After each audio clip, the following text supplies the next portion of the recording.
गत वर्ष 15 दिसंबर को भारतीय जनता पार्टी की राजस्थान में सरकार बनी थी और सदैव भजनलाल जी शर्मा राजस्थान के मुख्यमंत्री बने।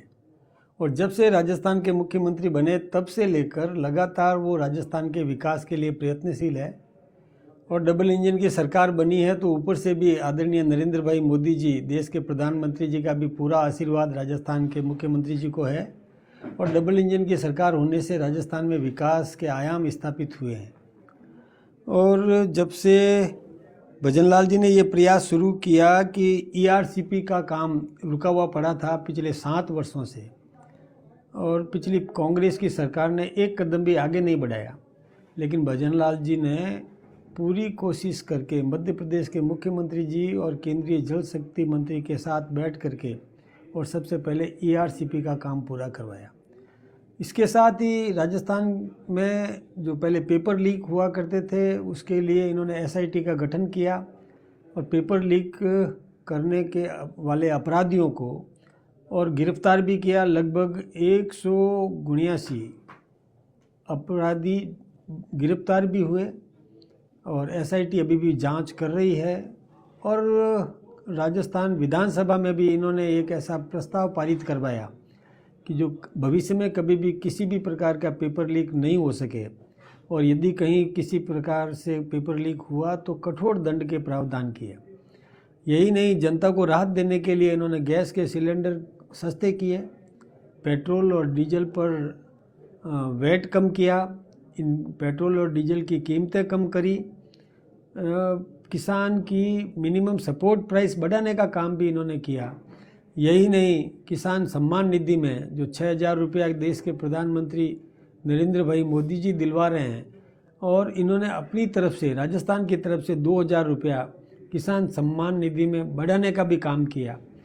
लेकिन ये यहीं रुके नहीं, इससे आगे कि राजस्थान को समृद्धि कैसे मिले, राजस्थान विकास कैसे करे, इसके लिए इन्होंने और राइजिंग राजस्थान का काम किया। पहले ये महाराष्ट्र में गए थे और महाराष्ट्र से 4.5 लाख करोड़ का निवेश लेकर के आए, फिर भी रुके नहीं। इसके बाद ये जापान और कोरिया भी गए और वहाँ से भी निवेशकों को आमंत्रित करने का काम किया। और इसके अलावा यूके में जाकर के वहाँ से भी निवेशकों को आमंत्रित किया। और 9, 10, 11 दिसंबर को इन्होंने राजस्थान में राइजिंग राजस्थान समिट की, जिसमें और हजारों निवेशक आए और लगभग 35 लाख करोड़ का एमओयू हुआ। और निवेशक भी खुश है कि राजस्थान में निवेश करेंगे तो हमारा धन सुरक्षित रहेगा, क्योंकि अब डबल इंजन की सरकार है, स्थायी सरकार है, मजबूत सरकार है। तो निश्चित रूप से जो निवेशक अपना गाढ़े पसीने का पैसा राजस्थान में लगाएगा वो इंडस्ट्री पनपेगी, फलेगी, फूलेगी। हमारे राजस्थान में कच्चा माल भी उपलब्ध है, हमारे राजस्थान में लेबर्स भी, सेमी स्किल्ड, स्किल्ड, अनस्किल्ड सब प्रकार के मजदूर भी हैं, यहाँ मिल जाते हैं। और मजदूर जो है वो आत्मिक भाव से काम करता है। मजदूर कोई केवल कर्मचारी बन करके काम नहीं करता, कर्मचारी के साथ साथ उसका मन, भावना उसकी ये होती है कि ये उद्योग पनपे, फले, फूले, सफल हो। इस प्रकार के भाव लेकर के जब मजदूर काम करता है तो निश्चित रूप से उद्योग सफल होता है। तो ये भावना हमारे राजस्थान के मजदूर में है। इसके अलावा राजस्थान एक बहुत बड़ा मार्केट भी है। राजस्थान इतना बड़ा मार्केट है कि जो उत्पाद होगा उसकी खपत भी राजस्थान में, उसकी भी संभावनाएं बहुत प्रबल है। राजस्थान में कच्चा माल उपलब्ध है, खनिज संपदाएं राजस्थान में भरपूर है। इन सब को ध्यान में रखते हुए, और राजस्थान में एक जिज्ञासा है, राजस्थान का व्यक्ति चाहता है कि यहाँ उद्योग स्थापित हो।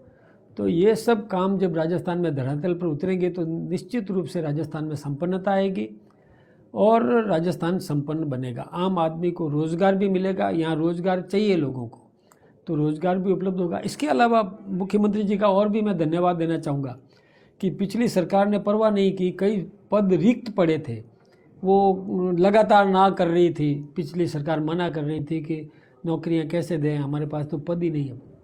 लेकिन मुख्यमंत्री जी ने अधिकारियों को पाबंद किया कि किस किस विभाग में कितने कितने पद रिक्त पड़े हैं वो निकाल के लाओ।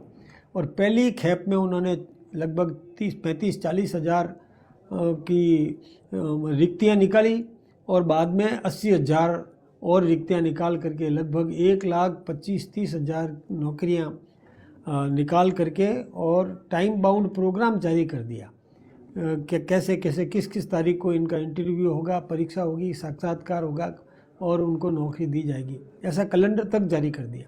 मैं सोचता हूँ कि राजस्थान की सरकार बहुत काम कर रही है, केंद्र का भी पूरा आशीर्वाद मिला है। जिस प्रकार हमारे देश के प्रधानमंत्री आदरणीय नरेंद्र भाई मोदी जी कहते हैं कि come in India make in India, इसी तर्ज पर भजन लाल जी भी लगे हुए हैं कि come in Rajasthan make in Rajasthan.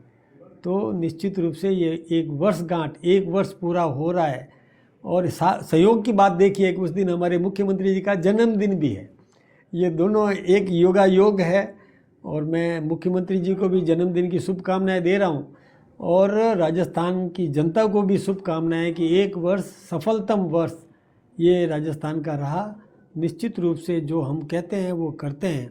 Modi ji की गारंटी है कि जो कहा है वो पूरा करेंगे, जनता की सेवा करेंगे, जनता का विश्वास जीतेंगे और आने वाले समय में भी हम लगभग सभी चुनाव जीतेंगे।